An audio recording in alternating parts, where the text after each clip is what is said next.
ദൈവവും കൽക്കി രൂപികളായിരിക്കുന്ന എല്ലാ നാരായണന്മാർക്ക് NSK ബ്രഹ്മഗീത പാഠത്തിലേക്ക് സ്വാഗതം.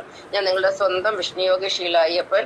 ഇന്ന് നമ്മൾ ബ്രഹ്മഗീതയുടെ 20ാമത്തെ പാഠമാണ് പഠിക്കാൻ പോകുന്നത്. ഇത് അസുരപുരാണം 7 ഈ പാഠത്തിന്റെ പേര് അസുരന്മാരുടെ ഉൽപ്പത്തി എന്നാണ്.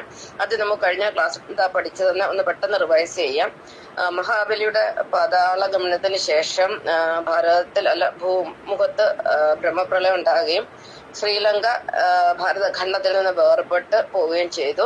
കുറച്ച് അസുരന്മാർ അവിടെയായി. അവർ പിന്നീട് അവിടെ സാമ്രാജ്യം സ്ഥാപിച്ചു. പിന്നീട് ത്രേതായുഗമായി ശ്രീരാമചന്ദ്രന് രാവണനെ കൊന്നു. അതിനുശേഷം അദ്ദേഹത്തിന്റെ സഹോദരനായ വിഭീഷണനെ അവിടുത്തെ രാജാവാക്കി. എന്നാൽ നല്ലവനായ വിഭീഷണന്റെ ഭരണത്തിൽ അതൃപ്തരായ അസുരന്മാര് അവരുടെ ഗുരുവായ ശുക്രാചാര്യരുമൊത്ത് ശൂർപ്പണഖയെയും കൂട്ടി പടിഞ്ഞാറൻ മണലാരണ്യമായ അറേബ്യയിലെത്തി അവിടെ അവര് താമസമുറപ്പിച്ചു. ഇവർക്ക് 8400 വർഷത്തോളം പാരമ്പര്യമുണ്ട്. പിന്നീട് അവരവിടുന്ന് പല സ്ഥലങ്ങളിലേക്ക് മാറിപ്പോവുകയാണ് ഉണ്ടായത്. പിന്നീട് 1600 വർഷത്തിന് മുമ്പ് ശ്രീ മുഹമ്മദ് നബി അവിടെ ജനിക്കുകയും അവിടുത്തെ ഗോത്രവർഗക്കാരായ ഈ ശ്രീലങ്കൻ അസുരന്മാര് ഇസ്ലാം മതത്തിലേക്ക് പരിവർത്തനം ചെയ്യപ്പെടുകയും പിന്നീട് അത് അസുരന്മാരൊക്കെ ഇസ്ലാം മതത്തിൽ എത്തപ്പെട്ടു. ഇന്ന് ഇസ്ലാം മതത്തിൽ മാത്രമല്ല സകല മതത്തിലും അസുരന്മാരുണ്ട്.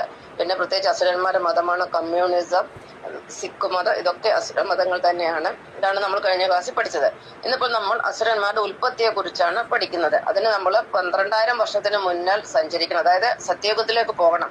നമുക്കറിയാം 4 യുഗങ്ങൾ ചേർന്നാൽ 12000 വർഷമാണ്. ഇപ്പൊ സത്യയുഗമാണ് തുടക്കത്തിലുള്ള വർഷം. ഈ സമയത്താണ് അസുരന്മാരൊക്കെ ജനിക്കുന്നത്. അപ്പൊ അസുരന്മാരുടെ മാതാപിതാക്കൾ എന്ന് പറയുന്നത് കശ്യപ മഹർഷിയും ദിതിയുമാണ്. കശ്യപ മഹർഷി എന്ന് പറയുന്ന സപ്തർഷികളിൽ ഒരാളാണ്. അദ്ദേഹത്തിന് വളരെയധികം പ്രാധാന്യം നമ്മുടെ ഈ സനാതന ധർമ്മത്തിലുണ്ട്. അദ്ദേഹത്തിന് 13 ഭാര്യമാരായിരുന്നു.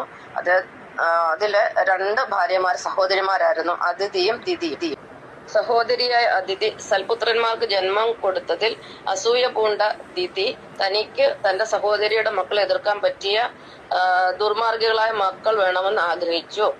അതിനുവേണ്ടി അവർ തന്റെ ഭർത്താവിനെ സമീപിക്കാൻ തീരുമാനിച്ചു. അപ്പോൾ സന്ധ്യാസമയത്ത് ഉണ്ടാവുന്ന കുട്ടികള് എപ്പോഴും ദുർമാർഗികളായിരിക്കും. അവർക്ക് ഒരിക്കലും സൽബുദ്ധി ഉണ്ടാവത്തില്ലെന്ന് ദിതിക്ക് അറിയാമായിരുന്നു. അവർ അതിനാൽ സന്ധ്യാവന്ദനത്തിന് തയ്യാറെടുക്കുന്ന മഹർഷിയായ കശ്യപനെ കാമകേളിക്കായി നിർബന്ധിക്കുന്നു. മദനപരവശയായി അദ്ദേഹത്തിനെ സമീപിക്കുന്നു. അദ്ദേഹം അതിൽ നിന്നൊക്കെ ഒഴിഞ്ഞു മാറാൻ പോയെങ്കിലും ഈ ഭാര്യ ദിതി ഇത് സമ്മതിക്കുന്നില്ല. അവർക്ക് ആ സമയത്ത് തന്നെ ലിംഗപൂജ നടത്തണമെന്ന് അദ്ദേഹത്തിന് ആവശ്യപ്പെടുന്ന പ്രകാരം അദ്ദേഹം അതിന് വശപ്പെടുകയും ചെയ്തു. അങ്ങനെ ദിതി ഗർഭിണിയായി.